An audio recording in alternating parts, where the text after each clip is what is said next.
ضلعی انتظامیہ ننکانہ صاحب اور پولیس کے غیر قانونی رہائشی پذیر افغانیوں کے خلاف مشترکہ کارروائی کے دوران 22 غیر قانونی رہائش پذیر افغانی گرفتار ہونے والوں میں 4 خواتین، 6 مرد اور 12 بچے شامل ہیں۔ تمام گرفتار غیر قانونی رہائش پذیر افغانیوں کو government Guru Nanak high school قائم افغان مہاجرین عارضی کیمپ میں شفٹ کر دیا گیا۔ الشفا آئی اسپتال چکوال کی طرف سے ایک روزہ فری آئی اور میڈیکل کیمپ کا انعقاد کیا گیا۔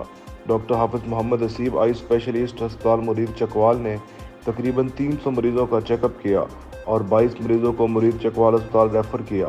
ان کا فری آپریشن ہوگا، باقی مریضوں کو فری ادویات اور اینکے دی گئی۔ لوگوں نے الشفا اسپتال کے عملے کا خصوصاً ڈاکٹر حافظ محمد اسیب کا شکریہ ادا کیا اور کہا کہ آئندہ بھی آپ دکھی انسانیت کی خدمت کرتے رہیں گے۔ حافظ محمد عثمان نے کہا کہ یہ سب میرے والد محمد خالد گوندل کی دعاؤں کا اثر ہے۔ منڈی بہاؤالدین تھانہ قادرآباد کے نوائی علاقہ ولایت والا کے قریب مسافر وین ٹریکٹر ٹرالی سے ٹکرا گئی۔ ایک شخص جاں بحق، 2 خواتین سمیت 4 افراد زخمی۔ حادثہ اسموگ اور دھند کی وجہ سے پیش آیا۔ مسافر وین گجرات سے سرگودا کی جانب جا رہی تھی کہ راستے میں ٹریکٹر ٹرالی سے ٹکرا گئی۔ ڈپٹی کمشنر ننکانہ چودھری محمد ارشد نے کہا کہ ضلعی انتظامیہ اور میڈیا کے اشتراک سے ملک و قوم کو سماجات اور دیر پا ترقی سے ہمکار کیا جا سکتا ہے۔